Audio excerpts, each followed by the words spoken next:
Capitale du Sud sauvage, Saint-Joseph est la ville la plus australe de France. Avec près de 35 000 habitants et 51,6% de chômage, Saint-Joseph enregistre l'un des plus forts taux de bénéficiaires de minima sociaux. De nombreuses familles vivent encore dans des conditions d'insalubrité, de promiscuité et de vétusté. Partant de ces constats, la ville de Saint-Joseph, à travers le Centre communal d'action sociale, a créé une régie de l'habitat.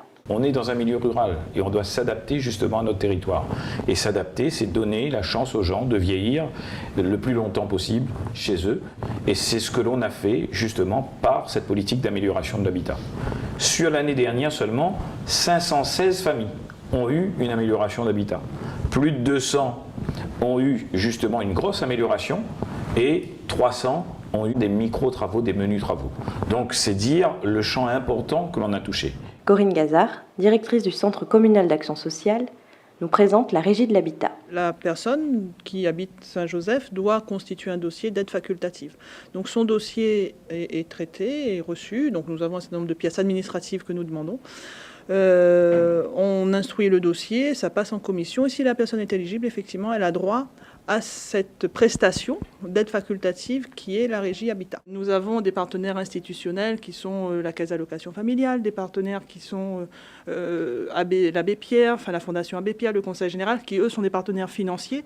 Mais nous travaillons très souvent avec aussi des partenaires hospitaliers, puisque souvent on doit mettre en place un accompagnement social par rapport à ces familles. Moi, j'étais dans une case vraiment, c'était pourri net, c'était pas possible, médialisé. Et m'y dormir avec une machine pour la dialyse. Je m'a demandé à avoir une enquête sur ma situation, la façon que moi j'étais malade. On me dit, à ce moment, il est bon.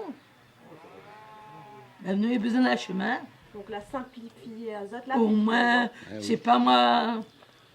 Moi, tu es quand même content. Vous êtes content de le travail que Le travail, il est fait. Je remercie bien monsieur le maire aussi, parce que vraiment, on était content, parce que moi-même, on n'aurait pas en sortir moi. Comment s'organise le service au quotidien? La réponse avec André Lebon, responsable du service habitat. Une fois par semaine, on se réunit avec les 3 chefs d'équipe afin de planifier le travail pour la semaine ou les semaines suivantes. Le service habitat est composé on va dire 3 chefs d'équipe, un dessinateur bâtiment, une secrétaire et 40 agents polyvalents qui font tout corps de métier dans le bâtiment. L'intérêt, en fait, c'est de pouvoir permettre aux familles de se sentir acteurs de cette amélioration de leur habitat, de se sentir impliqués, de permettre également aux partenaires d'être présents à nos côtés et de permettre au CCS d'exercer sa mission, je dirais, dans le cadre de l'aide sociale facultative, auprès des familles qui sont en précarité.